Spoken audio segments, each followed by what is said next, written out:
कि गजेंद्र पूर्व जन्म में ये इंद्रद्युम्न राजा हैं, अपने महल में भजन के अभिमान में बैठे हैं।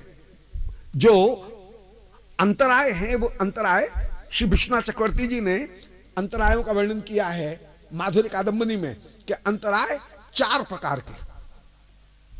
एक अंतराय है सुकृतोत्थ, माने पुण्य भी अंतराय है।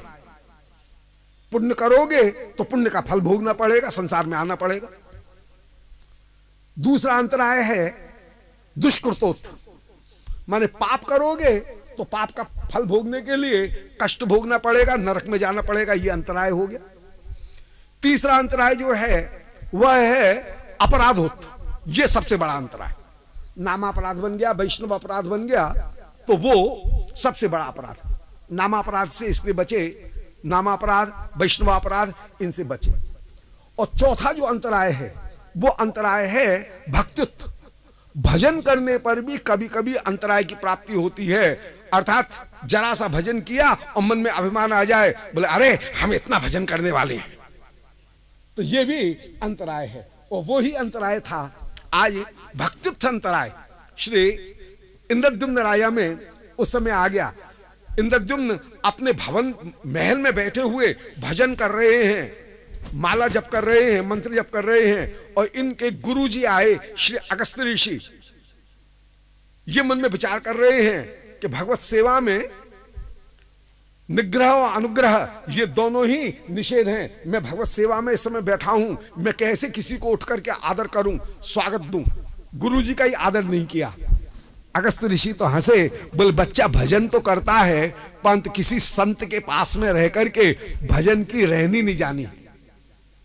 अरे जिन गुरुदेव की कृपा से तुझे यह स्वरूप प्राप्त हुआ, यह भजन प्राप्त हुआ, उन गुरुदेव का त्याग करके यदि भजन करेगा तो नामापराध हो जाएगा। क्योंकि जहां 10 नामापराध गिनाए गए हैं वहां पर पहला ही नामापराध है कि गुरु अवज्ञा गुरु शास्त्र लंघनम। सबसे बड़ा महाअपराध है गुरु की अवज्ञा। तो गुरु अवज्ञा पूर्वक यदि नाम ग्रहण करेगा तो नाम प्रेम रूपी फल प्रदान नहीं करेंगे। और तू यहां पर नाम का आश्रय, मंत्र का आश्रय ले रहा है, मंत्र का तो आश्रय ले रहा है और गुरु की अवज्ञा कर रहा है, तो मंत्र फलीभूत नहीं होंगे। जा तू हाथी हो जा। वही हाथी हुए, परंतु गुरुजी तो बड़े कृपालु, शाप के भीतर भी अनुग्रह छुपा हुआ है। महापुरुष गुरुजी कभी किसी शिष्य को डांट दें तो उसे अपने आप को कृतकृत्य समझना चाहिए कि गुरुजी ने मुझे डांटा, धन्य मानना चाहिए। आज गुरुजी की जो कृपा है वो उस अनुशासन के भीतर भी गुरु की कृपा कहीं छिपी हुई थी, और उस कृपा के बल पर ही श्री गजेंद्र को मृत्यु के समय पूर्व जन्म का जो स्तोत्र वह अपने आप स्फुरित हो आया, और उस स्तोत्र के द्वारा ये भगवत चरणारविंद को प्राप्त करने में समर्थ हुए हैं। आगे 5वां मनमंत्र हुआ है रैवत मनमंत्र, जिसमें भगवान ने अपनी मैया विकुंठा का प्रिय करने के लिए ब्रह्मांड के भीतर वैकुंठ की रचना की। इसी वैकुंठ में कभी कभी अनधिकारी व्यक्तियों का भी प्रवेश होता है। जैसे भस्मासुर का वध करते समय,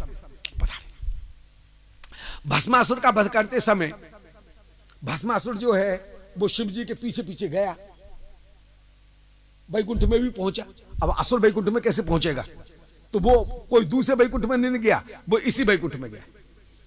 ये जो ब्रह्मांड के भीतर भगवान ने जो वैकुंठ बनाया वहां पर श्री जय विजय पार्षद उनके शाप के प्रसंग में सनकादिक गए, तो वैकुंठ की स्थिति तो ये है कि यद गत्वा न निवर्तन्ते तद्धाम परमो मम, वहां जाकर के कोई लौटता नहीं है। परंतु कभी कभी ज्ञानियों का भी वैकुंठ में जो प्रवेश दिखने में आता है, कभी कभी पापी जनों का भी जो वैकुंठ में प्रवेश प्राप्त होने को आता है, देखने में आता है। जैसे भस्मासुर शाकुने, उनके शकुनी के पुत्र उसके बकासुर वो भी वैकुंठ में पहुंचा। तो वो जो वैकुंठ है वो वैकुंठ परम व्योम नारायण का वैकुंठ नहीं है, बल्कि ये